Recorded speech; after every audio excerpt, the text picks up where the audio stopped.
Morning, Caroline. How are you doing?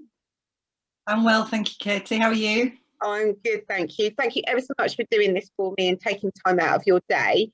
Um, No problem. I wanted to do a piece with you and hopefully some other senior women in finance with International Women's Day next week on Monday.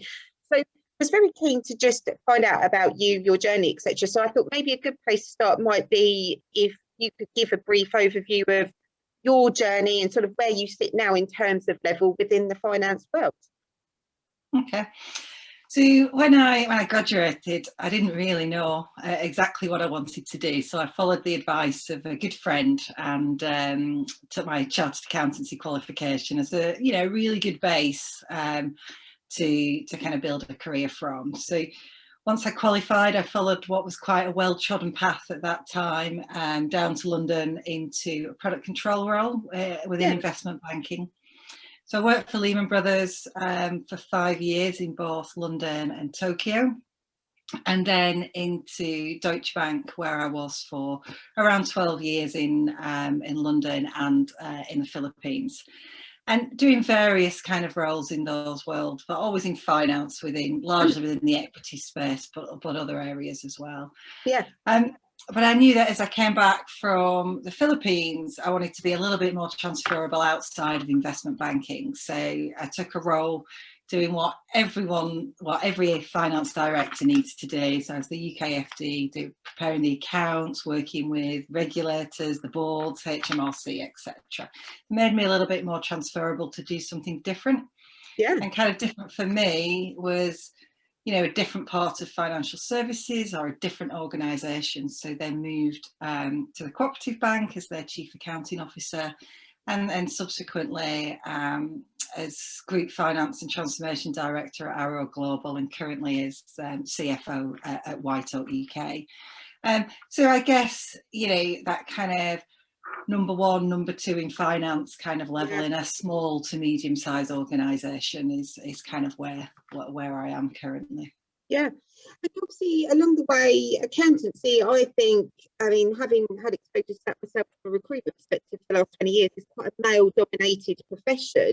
Although I do see, and I think companies have really tried to, and I'm doing lots of work around diversity, but did you see it as an obstacle that you were perhaps a female to get to that level, CFO level that you are at now? Not really, not explicitly, certainly. And I progressed quite naturally in a way. I was interested, I was keen, I hopefully did a good job, and so got given more and more opportunities. So I don't feel like I was necessarily treated any differently as a woman. That's good. What I would say is that as I became more senior, then you needed to ask for what you wanted and ask for those opportunities. And maybe sometimes, not everyone is comfortable in doing that.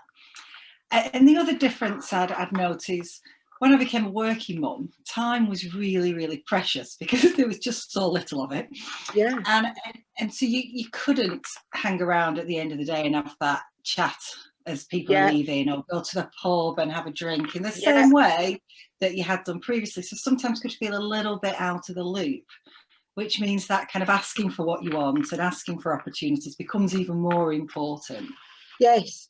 And I hadn't thought about that, to be fair, maybe because I don't have children myself, but the impact of that as well. And I guess I know in terms of, let's take London, for example, that culture around going down the pub on a Friday afternoon and spending the evening there. And that does have sort of, I'm not saying it is completely, but that sort of perhaps that lads feel. And if you have got to get home, because whether it's children or just other personal commitments, then in this situation, you could automatically feel out of the loop. I mean, so from that perspective, you mentioned that you had to ask for things, and obviously you're clearly very good at what you do, Caroline, to be in the position that you're in.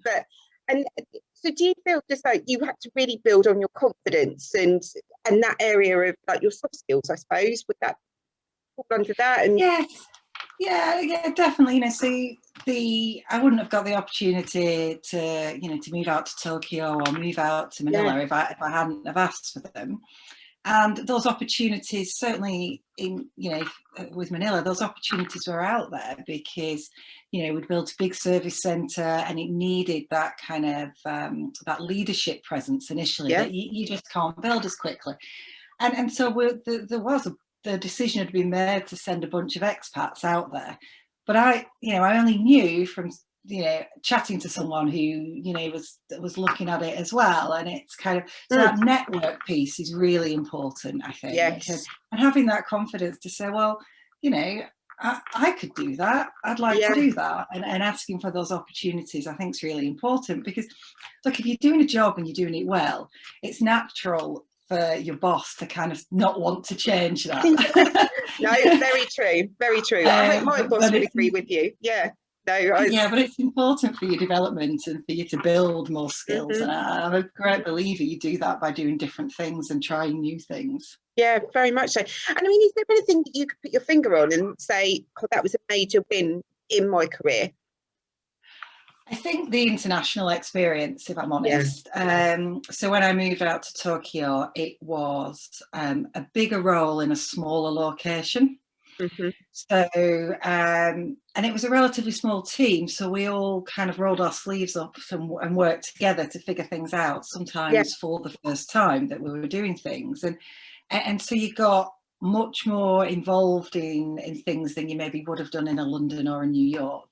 And then I think, again, in Manila, a much bigger role and a much broader role. So, again, exposure to things like earthquake planning, for instance. I mean, I wouldn't have done that in London as an accountant. But also, talent strategy for attracting grads and things like that. And plus, for me in Manila, it was like one of the first big leadership roles that I did. And I think, really gave me the opportunity to kind of build those skills and build that experience. Fantastic. And what about, I mean, is there anybody that you could say, oh, I felt particularly inspired by that person during your career? I don't think there's any one in particular kind of celebrity accountant that inspired me as a teenager. But what I would say is I've worked with some really great people along the way.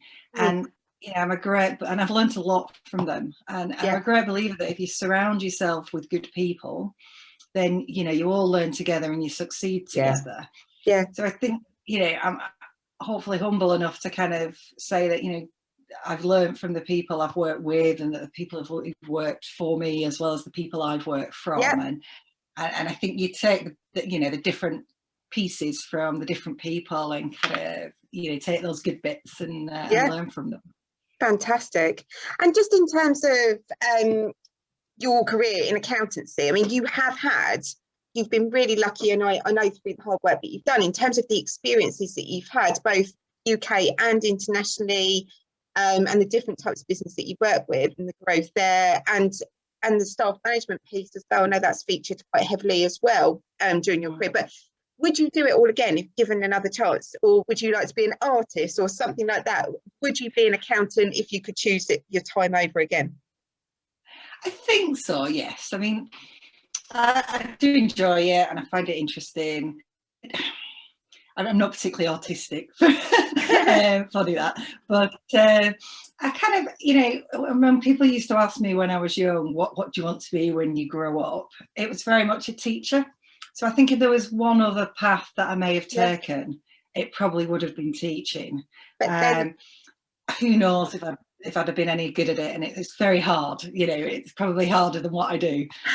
Well, you probably find, I mean, I think as a senior leader in a business, you're teaching people all the time anyway and bringing them up. So there's probably so many similarities in that. And I know we've talked about your leadership style before, and I know that sort of teaching, mentoring element to that is really important to you. So you're probably very much aligned, just not with the same job title. Although, have you had to put a teacher's hat on and do homeschooling over the last year? Oh, well, I've been very lucky. The school my daughter attends is an Apple accredited school, so they were very much set up with their iPads and alike before, and so they were ready using Microsoft Teams to switch to virtual learning, running the same timetables. So, Yeah. you know, she's a little bit older as well, so it's not needed the kind of the supervision that, you know, the younger kids have. Yeah. So I take my hat off to anyone who's got young kids at home trying to balance the homeschooling, you know, as well as, like, you know, their own job. It's yeah, it's tough. We've been quite lucky in that sense, so I really can't complain. Lovely. And lastly, just obviously, it has been a year of ups and downs, and it's affected people more so than others. But if you could say, I think it's created opportunities going forward for this or for that. I mean, is there anything that you could say, oh, I think it has been positive for this reason? Yeah, I think there's been a real sea change in the way that we work. You know, with people working from home more remotely, and I think that gives a real opportunity around, you know, embedding that flexibility into an organisation's culture, but also embedding the tolerance that's had to come with that. So, you know, I've been on meetings where I've been interrupted by kids asking for their iPads and dogs barking and, you know, you know, someone's partner bringing them in a sandwich because, you know, not got time to stop for lunch. And I think, you know, we all, you know, we work to live. And you know, you've got to be tolerant of the, you know, the distractions or the parts of people's lives. And I think, you know, any organisations that can embed that flexibility and that tolerance properly into their culture going forward, I think we'll have a real advantage in terms of attracting talent and retaining talent. I don't think everyone's going to want to go back to sitting at the desk in the office 5 days a week, personally. So I think there's an opportunity there, and certainly from a female perspective, I think, you know, if that can encourage a few more people back to work, or a few more people to kind of say, actually, I could do that with a bit of flexibility, whereas maybe it was too hard to do it before, if it was full time in the office, travel, etc. Then I think, you know, there's an opportunity there. Lovely. Oh, brilliant stuff. Well, I'd agree with you, and I'm already seeing that. I'm already talking to people that are able to consider a wider location, but also and now that hopefully there's going to be an influx of part-time work, I think, or just general flexibility, which, as you say, will encourage more women or father parents that are at home to be able to flex a bit more and go, and rather than feel that they've just got to stick with what they've had to stick with and there hasn't been other opportunities for them. So no, really positive. I think that is a big takeaway. Yeah. Lovely. Oh, thank you so much, Caroline. That's been awesome. I'm going to stop recording now. Things and so you got much more involved in things than you maybe would have done in a London or a New York. And then I think again in Manila, a much bigger role and a much broader role. So, you know, again, exposure to things like earthquake planning, for instance. I mean, you know, I wouldn't have done that in London as an accountant. But also, you know, talent strategy for attracting grads and things like that. And plus, for me in Manila, it was like one of the first big leadership roles that I did. And I think, you know, really gave me the opportunity to kind of build those skills and build that experience. Fantastic. And what about, I mean, is there anybody that you could say, oh, I felt particularly inspired by that person during your career? I don't think there's any one in particular kind of celebrity accountant that has inspired me as a teenager. But what I would say is I've worked with some really great people along the way, and you know, and I've learned a lot from them. And I'm a great believer that if you surround yourself with good people, then, you know, you all learn together and you succeed together.